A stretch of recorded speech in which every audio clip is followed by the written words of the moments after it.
신약성경 고린도전서 10장 23절부터 33절까지의 말씀입니다. 신약성경 고린도전서 10장 23절부터 33절까지의 말씀입니다.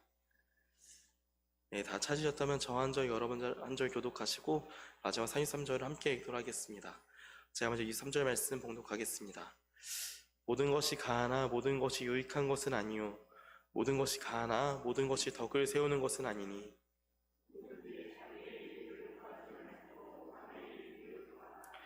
물을 시장에서 파는 것은 양심을 위하여 묵지 말고 먹으라. 이는 땅과 거기 충만한 것이 주의 것임이라. 불신자 중 누가 너희를 청할 때에 너희가 가고자 하거든 너희 앞에 차려놓은 것은 무엇이든지 양심을 위하여 묻지 말고 먹으라. 누가 너희에게 이것이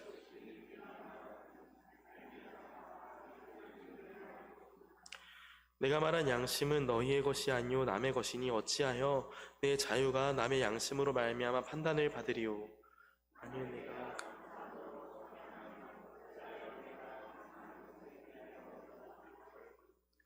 그런즉 너희가 먹든지 마시든지 무엇을 하든지 다 하나님의 영광을 위하여 하라. 유대인에게나 헬라인에게나 하나님의 교회에나 거치는 자가 되지만 함께 읽겠습니다. 나와 같이 모든 일에 모든 사람을 기쁘게 하여 자신의 유익을 구하지 아니하고 많은 사람의 유익을 구하여 그들로 구원을 받게 하라. 아멘. 이 시간에는 자유의 방향이라는 제목으로 함께 하나님의 말씀을 좀 나누고자 합니다. 말씀을 시작하기 전에 한 가지 양해의 말씀을 구하자면 제가 여러분 들으시면 아시는 것처럼 제 목이 지금 정상이 아닙니다. 그래서 오늘 조금 듣기 좀 어려우실지라도 잘 감내하시고 들어주시면 너무 감사할 것 같습니다. 함께 하나님의 말씀을 좀 나누시죠. 오늘 우리 함께 나누는 고린도전서라는 말씀은 우리가 잘 아는 것처럼 사도 바울이 고린도 교회에 편지한 내용입니다. 우리가 오늘 서신을 읽기 위해서는 한 가지 이 교회 가운데 있었던 문제를 좀 알아야 하는데요. 이것은 바로 그 당시에 고기에 관한 문제였습니다. 여러분, 이 당시에 고기는 되게 귀한 것이었거든요. 지금처럼 마트에 돈을 준다고 원할 때 원하는 고기를 잔뜩 사올 수 있을 만한 문화권이 아니었습니다. 그래서 이 당시에 이 귀한 고기는 대체로요, 그 당시에 고린도 지역과 다른 많은 이방 지역들이 섬기고 있던 우상 신들에게 선점적으로 제공되어졌습니다. 귀한 고기를 잡았으니 이 귀한 고기를 귀한 신께 드려야지라 말하는 것이 이 당시에 일반적인 사고방식이었었어요. 그래서 일단 대체로 잡았던 많은 고기들은 1차적으로 신전에 드려지게 됩니다. 그럼 신전들은 그 고기를 어떻게 하냐면 그 고기를 가져다가 제사를 드린 이후에 대부분의 고기를 자신들이 다 먹을 수는 없으니 시장에 풀어버립니다.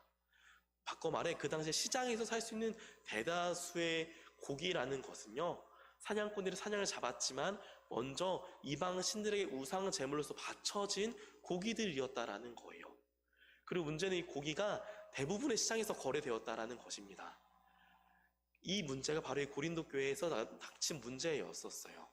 이들이 시장에서 고기를 사려고 하는데 어디 시장을 가든 어떤 고기를 살려고 해도 다 우상에게 바쳐졌던 제물이었다라는 것입니다.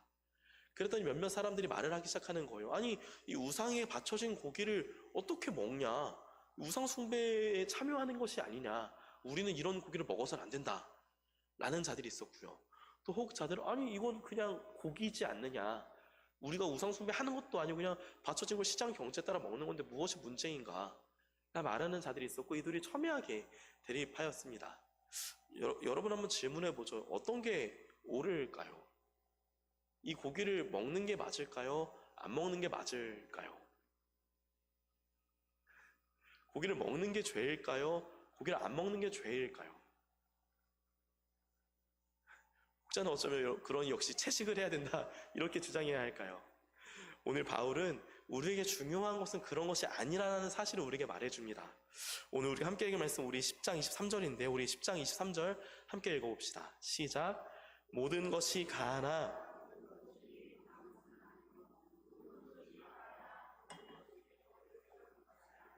아멘. 바울이 가장 먼저 언급하는 사실은 바로 이것입니다. 모든 것이 가능하다, 모든 것이 가하다라는 말입니다. 여러분, 어떤 것이 모든 것이 가하다라는 말을 하고 있는 걸까요? 바울이 말하고 있는 모든 것을 할 수 있다라는 이 말은 우리가 어떤 전능한 힘이 있어서 하나님처럼 무슨 일이든 할 수 있다라는 말일까요? 물론 그런 말이 아니겠죠.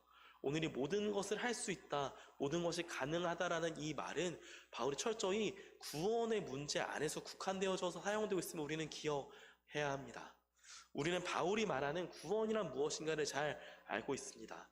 바울은 그가 서술한 로마서와 많은 서신들에서 구원에 대한 그의 입장, 하나님이 바울에게 주신 구원에 대한 문제를 설명하는데요. 구원이라는 것이 어떠한 율법을 행함과 어떠한 율법을 지킴으로써 우리에게 주어지는 것이 아니라 오직 하나님께서 선물로 주신 믿음과 은혜로서 우리가 구원받는다라고 바울은 말하고 있어요. 우리가 A라는 율법을 온전히 다 지켜낼 때 우리가 구원을 얻는 것이 아니라 율법이라는 것은 우리가 이것이 죄인지 죄가 아닌지 구분하게 해주는 기능이 있는 것이지 이 율법 자체로서 우리가 구원에 이를 수 없다라고 말하는 것입니다. 바꿔 말해서 우리가 어떠한 행동을 한다고 구원받는 것이 아니라는 거예요. 이 말은 동시에 이 말과 같아지는데요. 우리의 어떠한 행동이 우리가 이미 받은 구원에 영향을 주지 않는다라는 말입니다. 여러분, 하나님께서 저와 여러분을 구원받는 백성으로 선택하셨고 예수 그리스도를 통해 우리를 구원하셨고 성령을 통해 우리 각 사람에게 구원을 사실로서 믿어지게 하셨습니다. 아멘이시죠? 여러분, 그렇다면 우리가 받은 이 구원은 우리의 어떠한 행동에도 취소될 수 없습니다. 한 번 사망의 죄 아래에 있던 우리를 사랑의 아들로 옮기신 그 변화는 다시 이전으로 돌아가게 두지 않아요. 한 번 우리가 구원받는 우리라면 우리의 어떠한 행동도 우리의 구원을 취소하거나 우리의 구원에 변화를 주거나 하나님이 야 너 구원 받은 줄 알았는데 아직 아니었구나, 잠깐 유보하자, 이러지 않으신다라는 겁니다. 바꿔 말해 오늘 이들이 우상에 바쳐진 재물을 먹든지 먹지 않든지 이것은 구원과 하등 상관이 없다라는 말인 거예요. 이들이 우상에 바친 재물을 먹는 것으로 하여금 너 그 우상의 재물을 먹었으니 너 더 이상 구원받은 백성이 아니야, 너는 그 재물을 먹었으니 너는 구원받을 수 없어 라는 말을 할 수 없다라는 것입니다. 구원받은 백성에게는 어떠한 행동으로도 하여금 우리가 받은 이 구원을 취소하거나 흔들릴 수 없는 놀라운 자유와 놀라운 은혜가 있습니다. 그렇게 오늘 바울은 서두에 우리에게 모든 것이 가능하다라고 말하는 거예요. 구원받은 교회야 우상에 바쳐진 재물을 먹든지 말든지 무엇이든 가능해 라고요. 혹자는 그러나 이런 말을 하면 이렇게 오해할 수가 있습니다. 그러면 우리는 이제 죄의 자유이용권을 얻은 것입니까? 우리의 어떠한 행동도 우리의 구원을 취소하거나 변화시킬 수 없다라면은 우리는 더 이상 선하게 살 이유가 없지 않습니까? 여러분, 정말로 자극적인 예를 들어드리자면요, 구원받은 백성이라면 그가 결코 살인이라는 죄를 저질러도 구원받을 것입니다. 우리의 상상은 우리의 상식과 우리의 생각으로 동의하기 어렵지만 하나님 주신 구원이라는 원리는 이런 것과 같아요. 어떠한 것으로도 그 구원은 흔들 수가 없어요. 그렇다면 우리는 이제 막 살아도 괜찮은 걸까요? 사람을 죽여도 구원받으니 사람을 죽여도 괜찮은 걸까요? 우상에 맞춰진 재물을 먹어도 구원에 어떤 영향도 없으니 마음껏 우상에 맞춰진 재물을 먹어도 괜찮은 것일까요? 오늘 이 말씀은 비단 우상에 대한 재물을 먹느냐 먹지 않느냐의 문제를 넘어서서 그리스도인이란, 구원받는 백성이란 어떻게 행동해야 하는지에 대한 좋은 모범을 보여줍니다. 오늘 우리가 함께 읽은 말씀 23절에 우리 23절 말씀 한 번만 더 읽어봅시다. 시작. 모든 것이 가나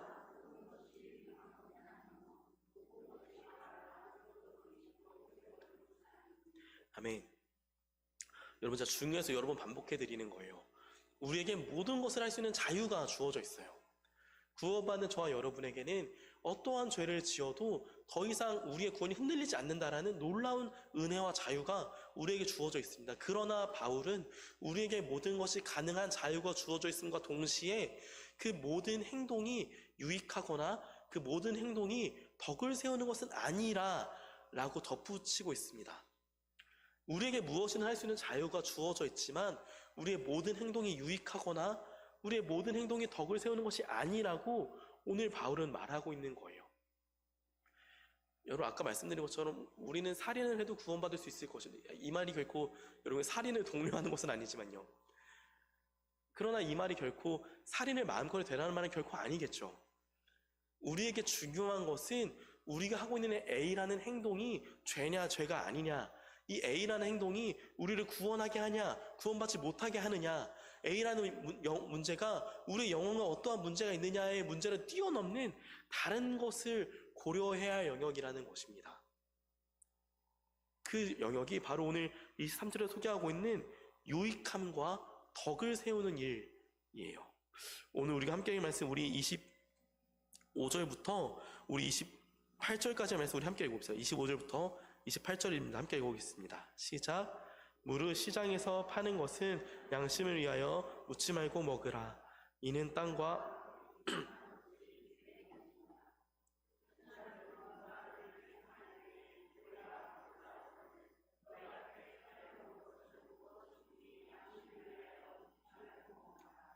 누가 너희에게 이것이 재물이라 말하거든 알게 한 자와 그 양심을 위하여 먹지 말라. 아멘.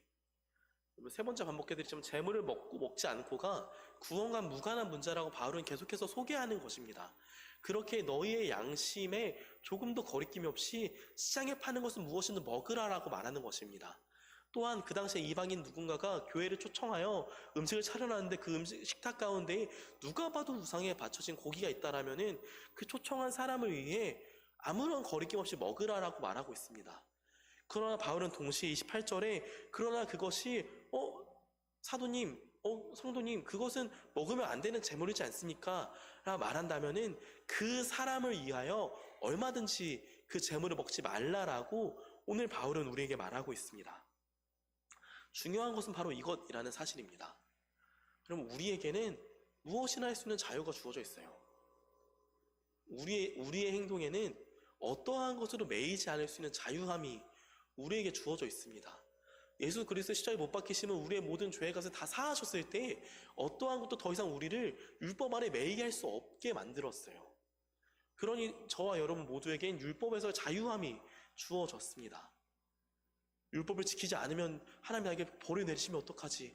말씀을 잘 안 지키면 내가 구원받지 못, 지옥 가면 어떡하지? 이런 것은 더 이상 저와 여러분에게 적용되지 않는 말이에요. 그러나 여전히 우리는 우리의 행동을 충분히 제한해야 할 이유와 목적이 있습니다. 그것이 우리의 구원과 연관되어져 있고 그것이 우리가 천국에 가냐 지옥에 가냐 문제가 아니라 덕을 세우고 공동체 유익이라는 이 원리 앞에 우리는 우리의 행동을 얼마든지 제한할 수 있어야 한다라는 것입니다. 여러분 가령 이런 이 버건디 넥타이 제가 정말 좋아하거든요. 여러분 저를 자주 보시는 분들 알겠지만 제가 이 넥타이 정말 자주 매요.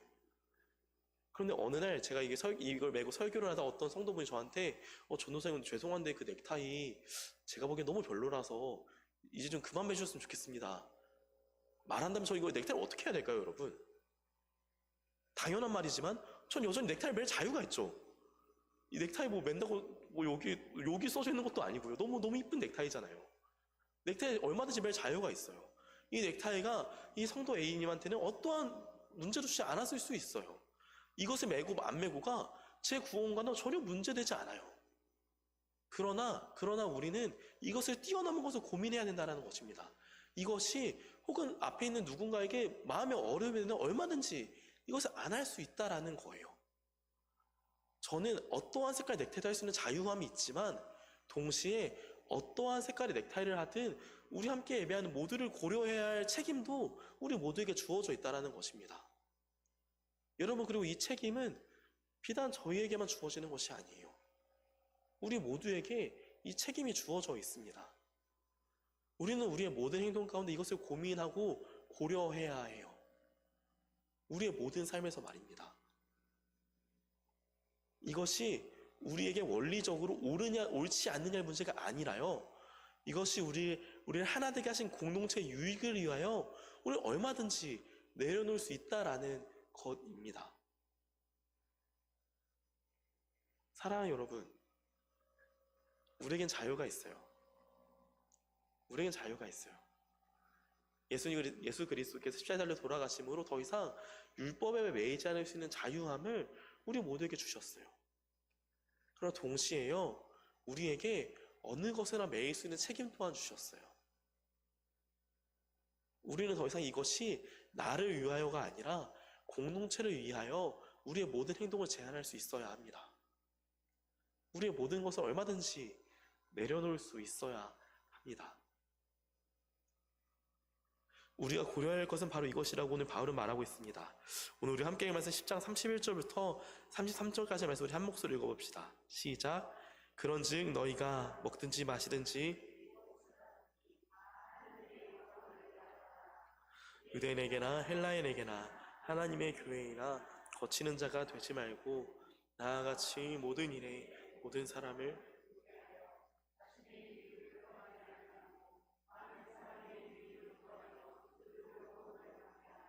아멘. 위대한 고백이 오늘 이 말씀에 등장합니다. 31절 말씀이죠.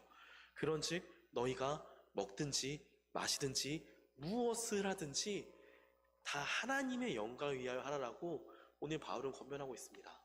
혹자는 말할지보다 제가 아까 넥타이 말씀드렸었잖아요. 근데 제가 그래서 안 그래요, 여러분. 아무도 저한테 이 넥타이로 뭐라 하지 않으셨어요. 그러나 혹시 누가 그렇게 제가 다음 주에 넥타이 다른 걸 바꾸겠다 생각해 봅시다. 어떤 분은 그렇게 생각할 수 있어요. 아유, 전도사님, 한 사람 때문에 뭐 넥타이 색깔까지 고민하고 그러십니까? 그냥 하시면 되는 건데요. 무엇이 문제입니까? 그냥 그 한 사람 취향 맞춰주는 문제이지 않습니까? 그럼 여러분, 오늘 바울은 그 모든 공동체의 마음의 문제를 두고 그것이 하나님의 영광과 연결되어져 있음을 설명하고 있습니다. 여러분, 우리는 어쩌면 우리의 모든 행동은 다 하나님과 연결되어져 있어요. 여러분, 제가 이제 결혼해서 저희 아내와 따로 살고 있는데요. 제가 어머니랑 같이 살 때 항상 저희 어머니가 이제 출근 전마다 제 양복 먼지를 떨라고 항상 그 돌돌이를 문 앞에 걸어놓고 다녔어요.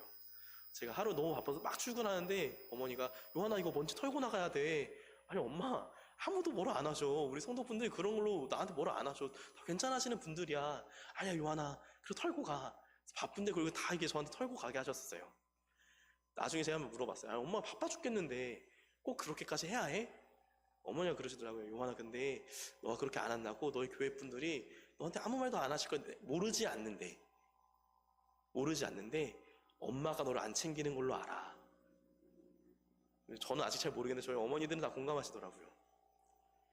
여러분 저희의 행동과 저희의 모든 마음과 저희 언행에는요 하나님이 비춰집니다. 우리 하나님의 자녀들이죠. 우리 어떠한들은 하나님을 오해하게 만들어요. 우리의 때때로 아유 나 하나쯤 그냥 내가 하는 건데 내가 말하는 건데 라는 모든 언행과 행동들은 때때로 하나님을 오해하게 만듭니다. 얼마 전 참 마음 아픈 조사 결과를 봤었는데요. 여러분 교회가 혐오 기관 중 하나로 생각되어진다고 말합니다. 교회라는 것이 공동체가 사람들에게 긍정적이지 않은 것을 넘어서서 이제는 혐오하게 하는 혐오의 시선으로 바라보게 되는 기간 중 하나라고 그래요. 꼭 제가 이렇게 말씀드리자도 우리 모두가 알고 있죠. 이 땅 가운데 오늘 이 시대에 교회의 이미지가 썩 좋지 않아요. 어쩌다 이렇게 됐을까요, 여러분? 우리가 하나님을 오해하게 만들어서 그렇습니다. 우리의 작은 행동이, 우리의 작은 말이 나 하나쯤 괜찮겠지 혹은 이건 내 개인이 하는 것인데 라고 행했던 그 행동들이 하나님을 오해하게 만들었기 때문에 오늘날 교회는 그다지도 욕을 먹는 것입니다. 여러분 그리고 항상 이 무거운 책임감을 가지고 사십시오. 여러분은 하나님의 자녀들입니다. 우리는 하나님의 몸된 교회입니다. 우리의 어떠함들은 모두 다 하나님의 영광을 위해서 해야지 하나님을 세상 사람들에게 실망의 대상으로 만들거나 하나님을 땅에 떨어뜨리는 행동을 우리는 해선 안 될 것입니다. 여러분 더 무서운 것은 바울이 앞에 덧붙이는 말이에요. 31절에 그런즉 너희가 먹는 것에도 마시는 것에도 무엇을 하든지 라고 말합니다. 먹는 것에도 마시는 일에도 여러분 이것이 얼마나 일상적인 일이에요. 여러분 제가 오늘 점심에 무엇을 먹었는지가 뭐 중요합니까? 제가 지금 메밀차를 마시고 있는데 이것이 뭐가 중요합니까, 여러분? 그러나 오늘 바울은 그런 것조차도 하나님의 영광을 고려하라라고 말하고 있습니다. 그런 것조차도 하나님의 영광을 위해 한다라고 말하고 있어요. 우리는 때때로 오해를 합니다. 우리가 때때로 교회에서 보여지는 행동들과 교회에서 보여지는 모습들만이 하나님의 영광을 위한다라고요. 그래서 이 교회 안에서 우리가 너무 경건하게 살아요. 너무 깨끗하고 너무 사랑스럽고 모든 것에 선한 사람처럼 살지만 우리는 우리의 삶 100%가 그렇지 않다라는 사실을 우리 각자가 너무나 잘 알고 있죠. 여러분 부끄럽지만 저도 그래요. 저도 여러분 앞에서 이렇게 설교 말씀을 전하고 난 다음에 차를 타고 집에 갈 때 마음이 너무 어려울 때가 많아요. 순간순간 좋지 못하는 마음이 불쑥불쑥 올라올 때가 많아요. 그러나 여러분 기억하십시오. 우리가 먹는 순간에도 마시는 순간에도 무엇을 할 때에도 우리는 하나님의 영광을 고려해야 합니다. 하나님의 영광을 기억하고 신경 써야 합니다. 이것이 오늘 저희에게 주어진 자유와 책임의 문제예요.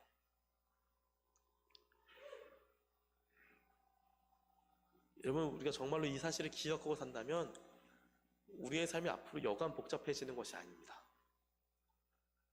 한 3가지의 실례를 좀 들어드리려고 하는데요. 여러분 집 앞에 짧은 횡단보도를 종종 보실 때가 있으시죠?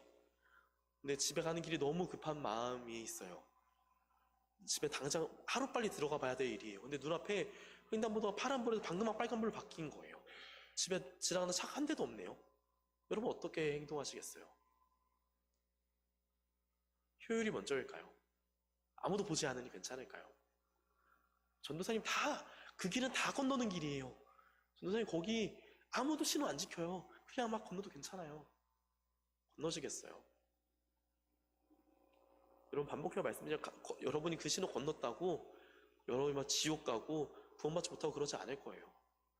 그 신호 하나 건넜다고 하나님이 어떻게 그런 죄를 저질 수 있니? 당장 회개해. 그러지 않으실 겁니다.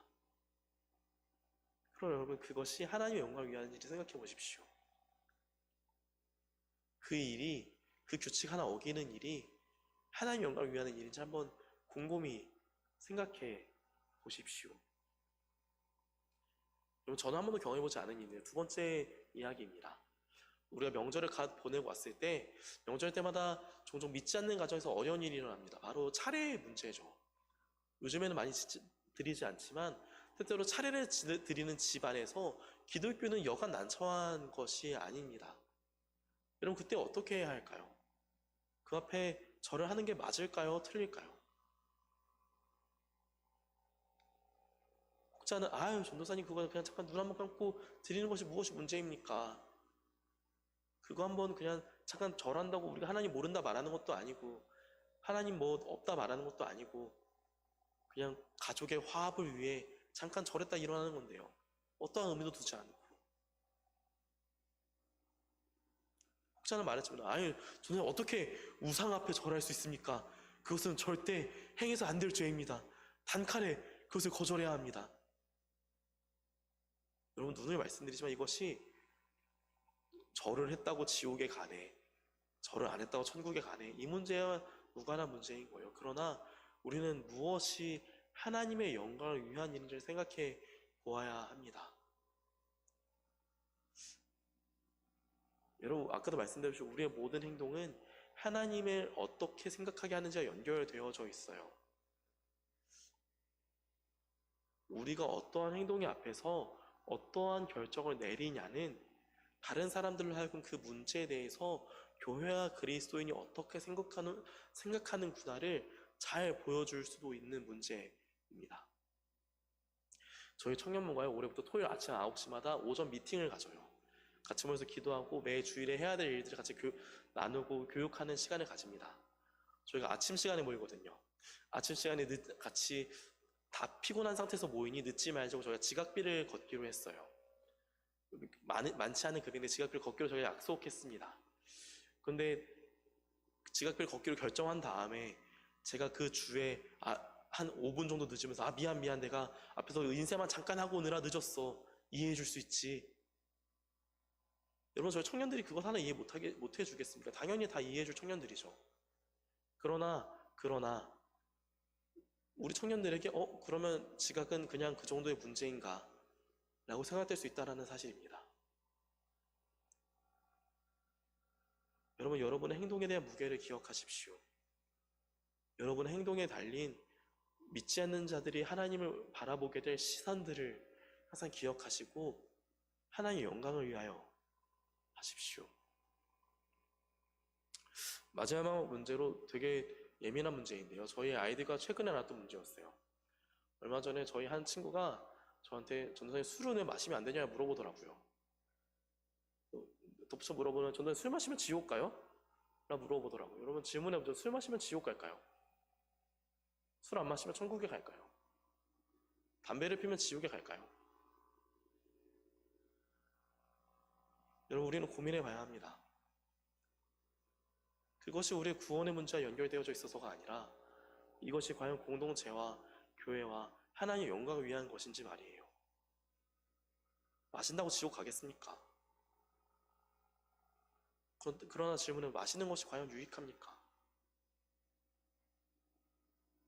마시지 않는 것이 천국에 이르도록 하는 믿음의 행동입니까? 그래서 마시는 것은 지옥에 떨어질 만큼 무거운 죄입니까? 여러분 우리 믿는 자들에게 죄의 문제는 이렇게 인식해야 합니다. 여러분 어떠한 잘못도 어떠한 행동도 우리를 구원에서 떨어뜨리진 않을 것입니다. 그러나 우리가 정말 구원받은 백성이라면 우리는 어떤 걸 기준으로 행동해야 하는지 우리는 기억해야 합니다. 여러분 오늘날 세상을 지배하는 키워드 중 하나는 바로 모더니즘이라는 키워드입니다. 이 모더니즘이라는 단어 아래는 많은 속성들이 부여되어져 있는데요. 그 중 하나가 바로 개인주의예요. 그 개인주의는 우리에게 오는 속삭입니다. 너가 무엇을 원하는지가 중요한 거야 라고요. 너가 이것을 좋아하고 좋아하지 않는지가 중요한 거지 다른 것은 다 부차적인 거야 라고 말해요. 여러분 그러나 권면합니다. 믿는 자에게 가장 중요한 기준은 내가 아니에요. 믿는 자에게 구원받는 우리에게 가장 중요한 행동의 기준은 나의 어떠함이 아니어야 합니다. 우리의 모든 삶의 행동의 기준은 우리가 자유를 사용하는 방향은 하나님의 영광을 향하여 해야 합니다.